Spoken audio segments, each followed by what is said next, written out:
Alam mo yung feeling na kahit anong gawin o sabihin nila, deadma ka lang? Yung tipong kahit may mang-asar, mang-bash, o may dumaan na krisis, steady ka pa rin. Boom! Hindi ka na nila masasaktan.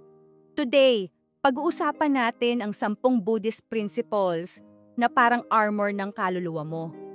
Hindi ito yung boring na peace and love lecture ha, kundi yung klase ng payapang diwa na kahit gumuho ang mundo, chill ka lang. Parang si kuya sa tambayan na laging may iced coffee kahit walang love life. Principle number 1. Kapag may nang-bash, huwag mong saluhin. Imagine mo to, may nambato ng putik. Kung sinalo mo, ayon, madumi ka. Pero kung iniwasan mo, siya lang ang napagod. Ganon din sa insults. May nagsabi ng, ang bobo mo naman.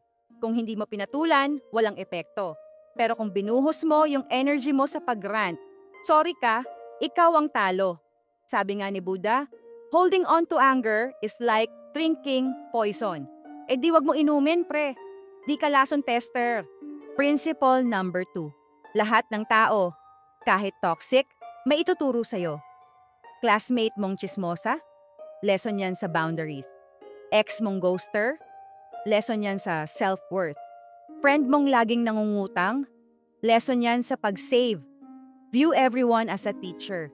Sabi nga ni Buddha, when you take care of yourself, you take care of others. So wag puro hanash. Tanong mo sa sarili, anong tinuturo nito sa akin? Ang life, parang school na walang report card, pero may retest. Kapag hindi mo natutunan, uulit-ulit yan. Principle number 3. Naiinggit ka? Gawin mong gasolina. Kung meron siyang bagong iPhone at ikaw charger lang meron, inggit o inspirasyon? Up to you. Instead of sana all, try paano rin ako makaka-all. Buddha, drop. Don't be jealous. Adopt the good you admire. Ang inggit ay parang prito na walang mantika. Masakit lang sa dibdib. Gamitin mo yung inggit as inspo, not self-pity. Principle number 4. Mahigpit sa sarili, maluwag sa iba. Pag ikaw nagkamali, ayusin mo. Pero pag sila, breathe in, breathe out. Hindi mo sila project. Sabi ni Buddha, you yourself, as much as anyone else, deserve your own love. So habang inaayos mo ang sarili mo, huwag mo nang intindihin ang iba. Dahil kung tutuusin, lahat tayo may kanya-kanyang struggle. Principle number 5.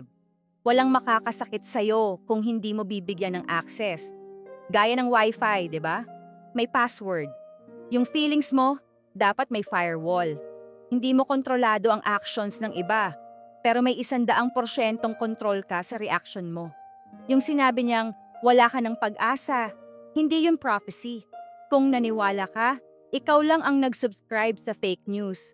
Kaya sabi ni Buddha, no one saves us but ourselves. Sagot sa sarili mong peace, ikaw. Principle number 6. Acceptance is power, not weakness. Kung hindi ka na-crush ng crush mo, tanggapin. Kung late ka na sa pangarap, move forward pa rin. Acceptance isn't giving up, it's strategic peace. Sabi nga ni Buddha, accept what is, let go of what was, and have faith in what will be. Eh kung pilit mong kontrolin lahat, stress lang yan. May mga bagay na hindi mo maayos, pero pwede mong bitawan. Principle number 7. Balik sa nature. Bawasan ang toxic. Kailan ka huling naglakad sa labas ng walang phone? Yung totoong lakad ha, hindi yung nag-IG story lang ako. Live with nature. Makinig ka sa ibon. Kumain ng tunay na gulay. Magpahinga bago ka mapagod. Sabi ni Buddha, man cannot live without a spiritual life.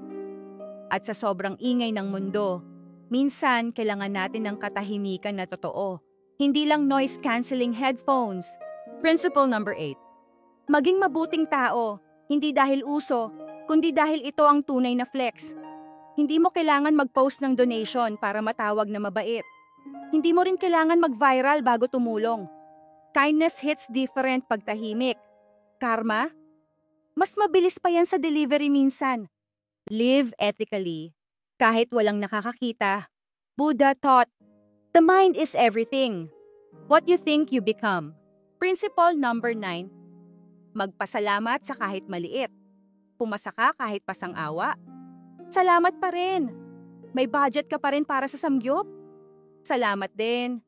Gratitude is a shield. Kapag marunong kang magpasalamat, hindi ka madaling masiraan ng loob. Buddha said, let us rise up and be thankful. Kasi kahit kaunti, may natutunan ka pa rin today. Principle number 10, trust the process. Hindi mo hawak lahat. Gusto mo ng promotion ngayon na? Gusto mong ma-in-love na siya sa'yo? Chill. Hindi porket hindi mo pa nakukuha, wala na. May oras ang lahat. Sabi ni Buddha, you only lose what you cling to. So wag kapit-bisig sa mga expectation na wala namang contract. Let go. Let life flow. Gawin mo best mo. Tapos hayaan mo ang universe mag-adjust.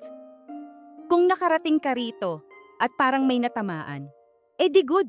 Kasi ibig sabihin, gumagana. Alam mo ang pinakamasakit? Yung akala mo, kaya kang sirain ng mundo. Pero ang totoo, may choice ka. Choice mong magalit. Choice mong magpatawad. Choice mong tumahimik. At choice mong maging kalmado. Kahit lahat ng bagay sa paligid mo, magulo. Tandaan mo, hindi ka na nila masasaktan. Kung nagustuhan mo to, tag mo si friend na laging nagdadrama. Share mo rin to sa Team Kalma na gusto mong pasayahin. At syempre, like, subscribe, at balik ka lagi dito sa Tambayan ng Kalmadong Kaluluwa. Malay mo, sunod nating episode. Paano maging kalma kahit sila na naman yung magkasama?